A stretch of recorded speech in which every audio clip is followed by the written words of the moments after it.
Morning, 7th class. Now, open your page number 10. Autobiographies and biographies. आत्म कथाएं और जीवनियाँ. The autobiography of Firoz Shah Tughlaq, called Futuhat-i Firoz Shahi, gives a brief summary of his military campaigns. Similarly, other autobiographies include Baburnama by Mughal Emperor Babur and Tuzuk-i Jahaniri by Mughal Emperor Jahangir. Among biographies are Humayun-nama by Gulbadan Begum and Akbar-nama by Abdul Fazl are other excellent examples of sources of written history. अब देखो, autobiography होती है आत्मकथाएं कि जो कोई व्यक्ति अपने बारे में या अपनी लाइफ के बारे में लिखता है, कुछ लिखता है, तो उसको ऑटोबायोग्राफी कहते हैं। और जो बायोग्राफी है वो जीवनियाँ हैं, जो किसी व्यक्ति की लाइफ के बारे में कोई और व्यक्ति लिखता है तो उसको जीवनी कहा जाता है। अब देखो, ऑटोबायोग्राफी अब फिरोज शाह जो थे, फिरोज शाह तुगलक को कि फिरोज शाह तुगलक की जो आत्मकथा थी फुटुहाट-आई फिरोज शाही जो है वो अपने सैन्य अभियानों का संक्षिप्त सारांश देती है। फिरोज शाह तुगलक ने अपनी जो उनकी आत्मकथा थी उसमें अपने सैन्य अभियान था उनका सारांश दिया था। सिमिलरली उसी तरह से अदर ऑटोग्राफी जैसे और आत्मकथाएं क्या थी, मुगल एम्परर बाबर ने क्या लिखी थी, बाबरनामा, और तुजुक-आई जहांगीरी बाय और मुगल एम्परर जहांगीर ने लिखी थी तुजुक-आई जहांगीरी। और इस अमंग बायोग्राफीज और जीवनियों में गुलबदन बेगम के द्वारा हुमायूंनामा और अब्दुल फजल के द्वारा अकबरनामा जो है वो लिखी गई।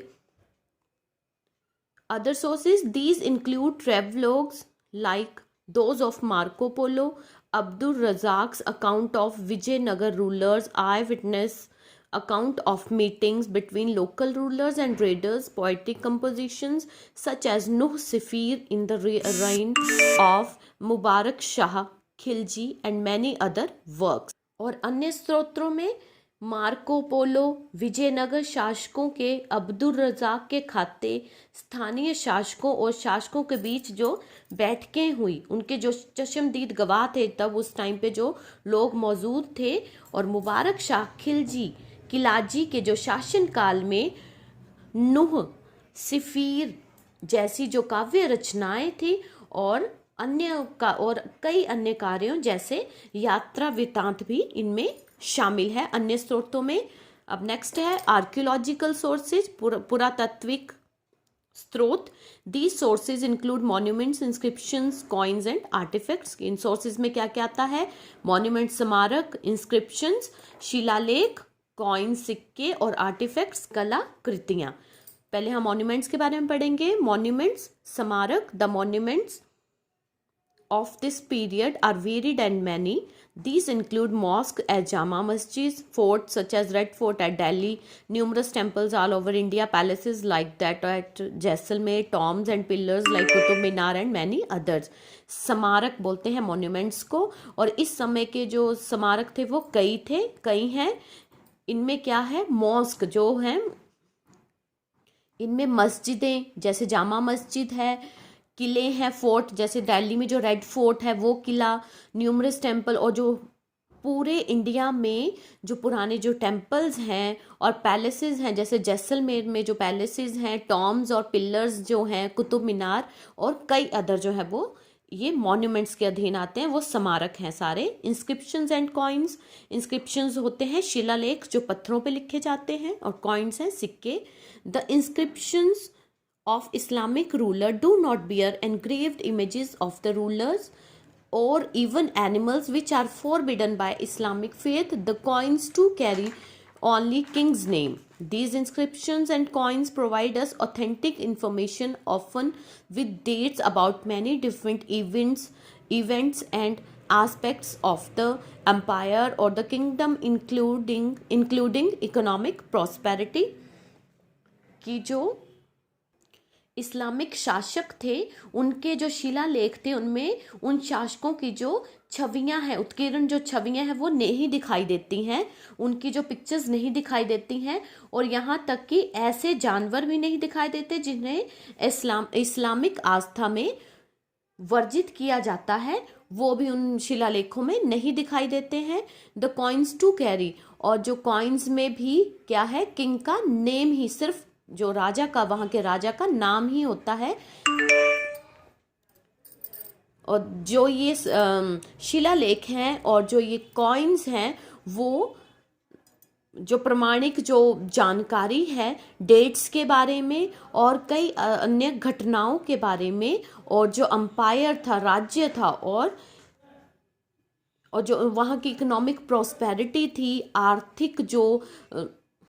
आर्थिक समृद्धि के बारे में उन कॉइन्स में लिखा होता था, उसके बारे में जानकारी मिलती थी। द रुपया ऑफ शेरशाह सूरी, ये जो शेरशाह सूरी थे उनके जो टाइम में जो रुपया था, ये वो है, देखो, ठीक है। इसमें किंग का नेम होगा, वहाँ की इकोनॉमिक प्रॉस्पेरिटी के बारे में लिखा होगा, किंगडम के बारे में। अब नेक्स्ट है आर्टिफैक्ट्स। आर्टिफैक्ट्स होता है कलाकृतियाँ। The embellished precious and semi-precious jewels, the peacock throne, many musical instruments, tusks of animals such as an elephant depicting Lord Buddha, portraits of rulers painted on ivory, and many others depicts the creative skills of artisans and influences both foreign, especially Persian and Indian at work. Mughals hookah studded with diamonds with an inscription of Emperor Jahangir is a masterpiece। जो अलंकृत, जो कीमती, अर्ध कीमती गहने कलाकृतियों में क्या आते हैं, अलंकृत जो कीमती और जो अर्ध कीमती गहने हैं, मोर, सिंहासन और कई संगीत जो वाद्य यंत्र थे, जिनसे जो संगीत हमें, जिन यंत्रों के द्वारा संगीत बजाया जाता था, वो वाद्य यंत्र, और जानवरों के टुकड़े, जैसे कि भगवान बुद्ध का चित्रण हाथी दांत पर चित्रित शासकों के और जो हाथी दांत पर जो वहाँ के शासकों के चित्र बनाए गए थे, और कई अन्य कलाकार और कारीगर और कई अन्य कलाकारों के द्वारा बनाए गए थे जो चित्र, वो उनको दर्शाते हैं, उनके कुशल कौशल को, उनकी कुशलता को वो दर्शाते हैं। और सम्राट जहांगीर के जो एक शिलालेख के साथ जो है हीरे से जड़ी मुगल हुक्का एक उत्कृष्ट कृति है, कि जहांगीर के टाइम में, सम्राट जहांगीर के टाइम में एक शिलालेख के साथ क्या जुड़ा था, हीरे से जड़ी मुगल हुक्का जो पुराने लोग पीते थे हुक्का, उससे वो जड़ी, हीरे से जड़ी हुई जो मुगल हुक्का एक उत्कृष्ट कृति है।